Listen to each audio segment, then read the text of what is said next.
Janet. Life is an adventure. It brings about things that you never expected. They can be exciting, and sometimes they can be a little alarming. Today I'm going to read Woman Wanted. This is a story about a young woman in a very down, pity party moment in her life. She makes a rash decision that brings about a bigger adventure than she expected or even wanted. So, I hope that you will get a nice cozy chair, something good to drink, since this is a story that starts at Christmas time. Maybe it'll be a nice hot cup of tea or coffee or whatever you prefer. And settle down and let's read Woman Wanted. I always start my stories with a poem to kind of set the mood. And so I'm going to start with Woman Wanted, dedicated to my youngest daughter, Tressa Elizabeth. A friendship comes from a person. A grand house is a sad place if it is lonely or hostile. When stranded and alone, money won't count if a helping hand does not appear. Respect the people you meet. One may be your friend in need. Cherish the ones you love.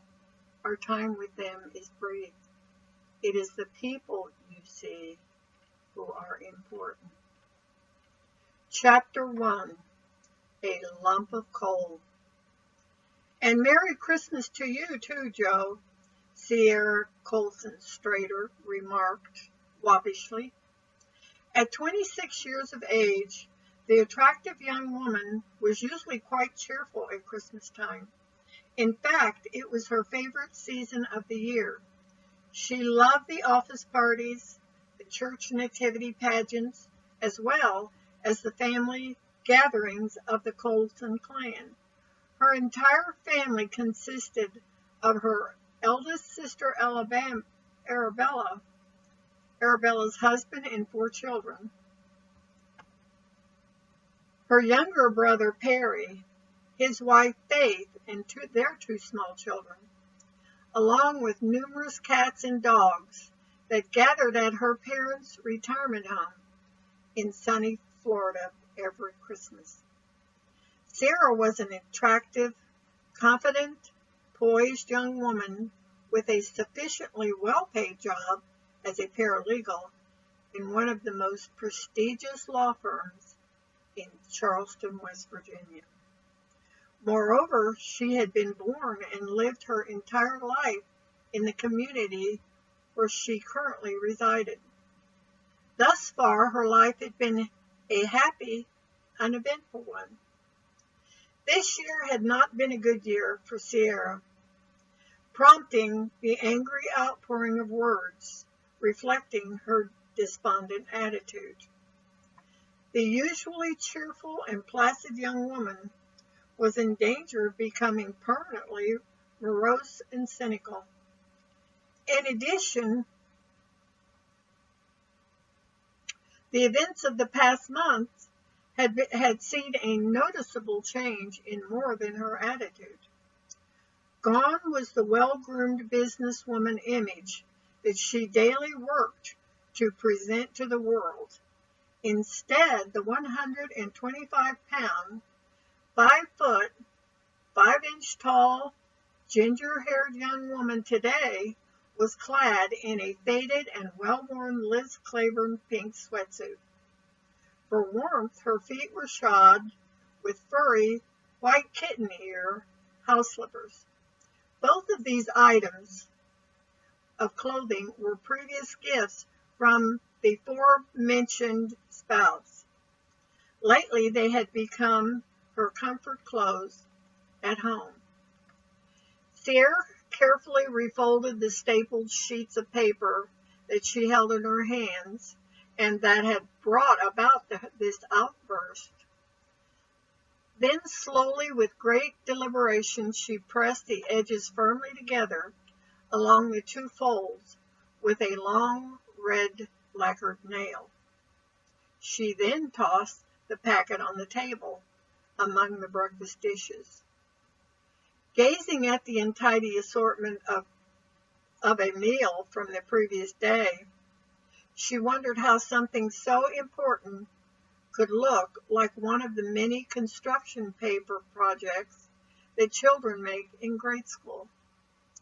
As unofficial as the slim folded 5-page document appeared on the outside envelope, the contents of the words inside had the official government stamp of authority.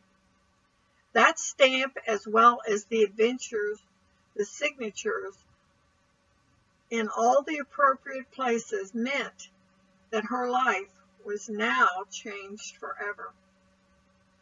So what do I do now? She asked herself pitifully, the words barely making an audible sound in the still room. Her gaze wandered past the cluttered kitchen table into the adjoining living room, where the white painted wooden mantel was visible through the doorway. Without volition, her feet followed her eyes as she crossed the 15 feet of carpeted space that was the total width of the 3-room apartment. She reached for the overlarge silver-framed wedding portrait on the mantel. Well, I guess I won't be eating this anymore, she remarked with determination. Then, with almost detached contemplation, Sierra inspected the laughing faces of herself and her new, officially ex-husband, taken on their wedding day in Hawaii 4½ years ago. The young, happy couple looked like complete strangers to the distraught woman.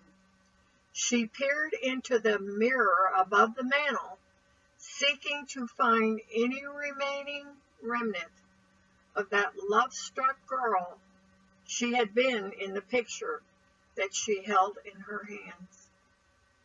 The blotchy, pasty-complected face that stared back was that of an extremely attractive, but also extremely unhappy woman.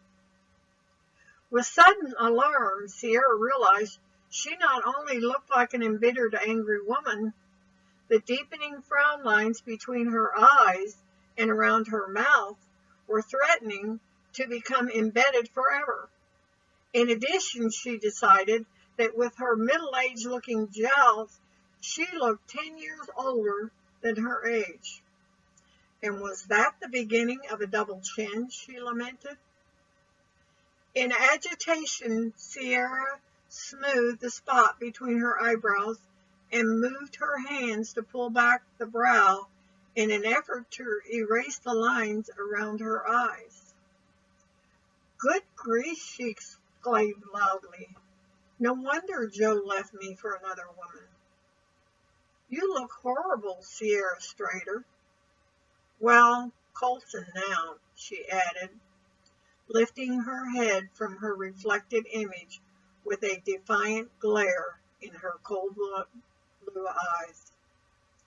Colson again, and proud of it, she added.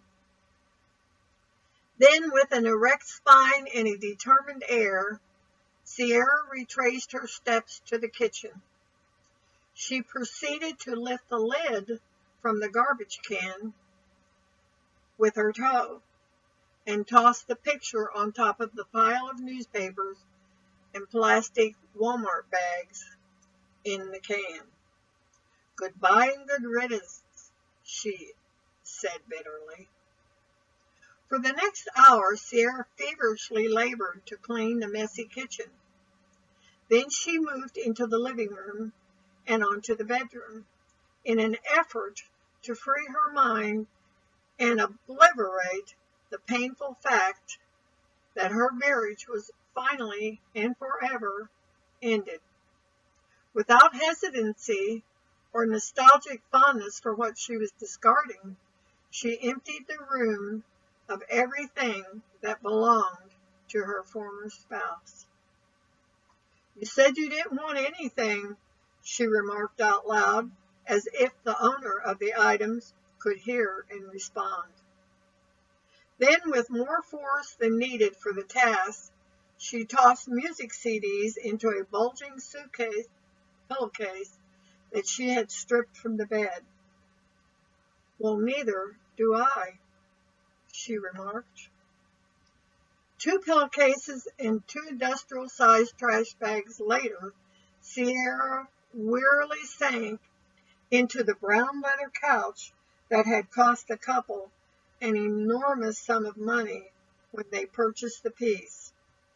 With the cessation of activity, and as if waiting for the opportunity, hot, silent tears slid down her cheeks. Too emotionally and physically drained to move her hand to wipe them away, she slid further into the soft comfort of the sofa and lay inert, sobbing the grief that was so deep in the soul that only visible sign is the flowing tears. As the bright sunshine through the large plate glass windows began to set into the west, and as if the day had not been traumatic enough, the telephone rang. Wiping her eyes with her sleeve in a futile attempt to see better, Sierra rummaged in her purse and opened the cell telephone in time to stop the call from going to voicemail.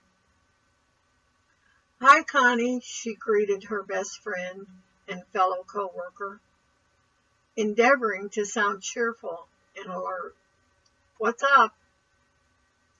"What are you doing?" the voice on the other end of the line asked, as if suspicious of Sierra's greeting. "Making good use of your float day, or being smart and just loafing?" "I was just getting rid of trash and cleaning up here," Sierra answered. "What are you up to?" "Are you up for bad news?" Connie inquired. "No, I'm not," Sierra answered emphatically. "My divorce papers came this morning." "Sorry," her friend said sympathetically. However, the words lacked any real conviction. "I thought I would remind you, in case you forgot. Today was the end of the year meeting before Christmas break. You want to know what was said?" "Okay," Sierra replied with a long drawn-out breath. "Bad news comes in threes, so let me have it." "You should have been there," Connie reprimanded her friend. "Yeah, I know," Sierra replied. "I was going to go, but I thought missing one more Christmas office party was not a big deal. Besides, I was sidetracked, like I said. What did I miss?" "In a word," Connie continued dramatically, "Mr. Cox is leaving at the end of the year to go into practice on his own, and they are downsizing." "Uh-oh," Sierra muttered. "Yeah," Connie agreed. "Did they say who?" Sierra asked. "No, but seems seniority gets relocated and newbies axed. They didn't say that, but you and I know that's what they do." "Yeah, Connie." "I thought I'd let you know," Connie warned. "Not wait till next week for you to find out." "Sorry about the divorce," she added, this time with sincerity. "Well, it's not as if he didn't tell me he was suing me," Sierra returned bitterly. "I just didn't expect it so soon. I thought he would at least get through Christmas, you know." "I know, hon," Connie responded soothingly, But didn't you get some paper saying you could count her? And maybe in time. What good would time do? He was living with her. I have some pride, you know, Sarah responded angrily. I know, Connie murmured. Well, it's over, and I spent the whole morning throwing out his junk, Sierra declared. Good for you, Connie replied encouragingly. And so now I will spend Christmas week looking at the want-ads, Sierra quipped, endeavoring to sound more cheerful than she felt.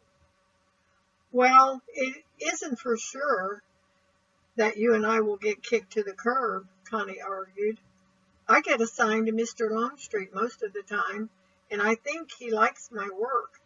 And you have been in the pool longer than most of the others there. Well, I, for one, am not going to wait and see.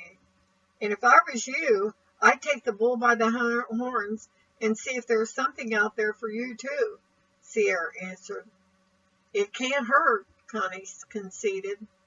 No, and we might find something better, Sierra went on in an attempt to sound as if she believed her positive words. In this economy, it's doubtful, her friend answered glumly. Well, you always have Frankie, Sierra remarked. Yeah, he's my lifeline, Connie agreed. I used to think Joe was mine. Shows you how fast things can change. But not in your case, Sierra added hurriedly. I know, Connie replied. I'm sorry, hon. Her voice trailed off. I'm going to let you go, Sierra injected decisively. You on your way home? Yeah, Connie sighed. I got a ton of things to get done for the in-laws' Christmas bash. You know how that is. You going down to see your folks? No, Sierra replied. I thought I'd spare the interrogation. It is not my idea of a happy holiday season. Bella and her crew will be there, and I'm not going to subject myself to Mrs. Perfect Fayetteville wife, mother and citizen of the year, giving me the poor Sierra Monique routine. Well, you should go. I don't like to think of you all by yourself during the holidays, her friend countered. I've been all by myself for 3 months, so what's new? I'll see you after the holidays. Okay? Sierra insisted. Call me if you need anything, Connie responded. Anytime, promise? I mean it. Yeah, I hear you. Now you hear me. Don't you worry about me, okay?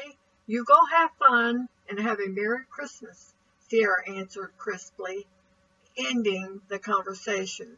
Then she quickly closed the phone cover before her dearest and best friend and confidant could answer. Chapter 2. The Longest Christmas Day.